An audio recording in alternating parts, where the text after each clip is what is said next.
Sabi, di ko maisip na nandito na ako sa Marsaba Monastery.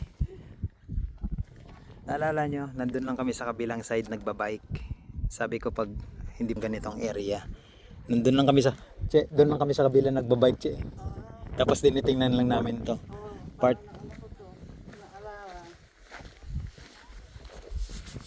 So you will wait here? No, from here I go. Ah.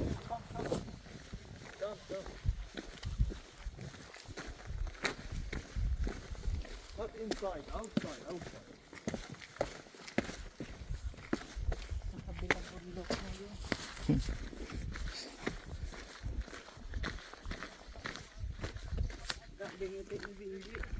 Oh, grabe. Tapos kita ka. Careful, please. Here. Okay, okay.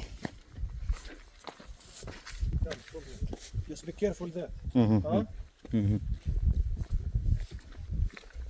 Guys, be careful, please.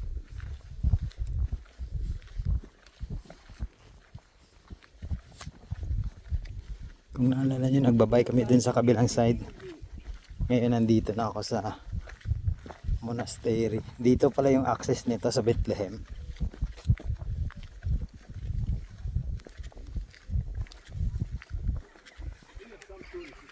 Mhm.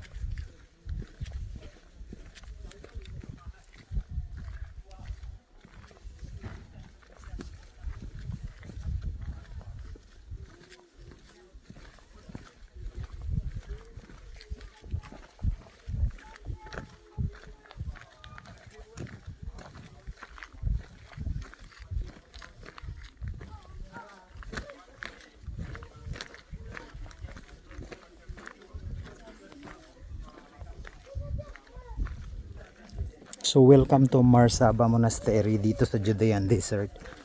Kung naalala nyo na doon lang kami sa kabila nagbabike habang tinitingnan itong lugar na to. Sabi ko kailan kaya ako makapunta ng monastery. Well, eventually nandito na tayo ngayon. Nang wala sa plano.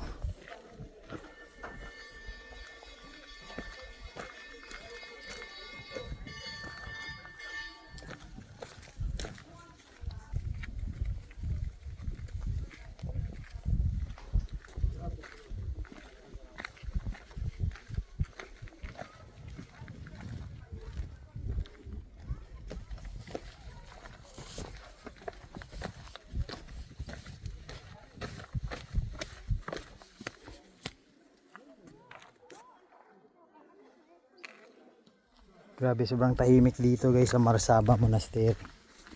Wow.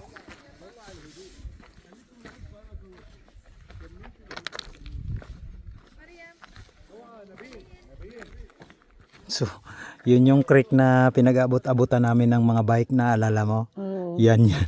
Doon Tapos na kayo. aakyat ka doon, oh. Dati tinitingnan ko lang to, na. Wow.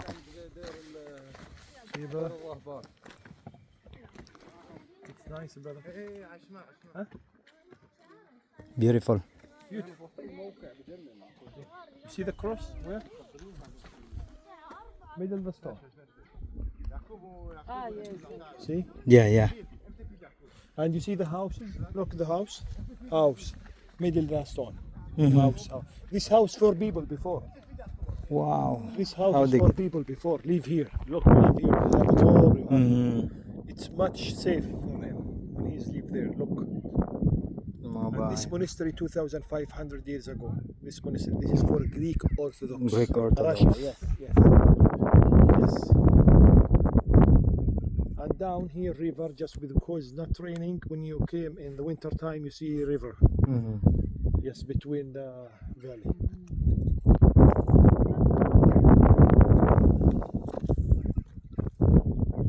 Beautiful, beautiful. Yes.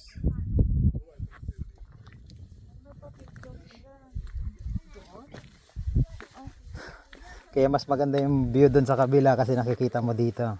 Pero pag nandito ka na. So once again, welcome to Monastery, Marsaba Monastery in Judean Desert.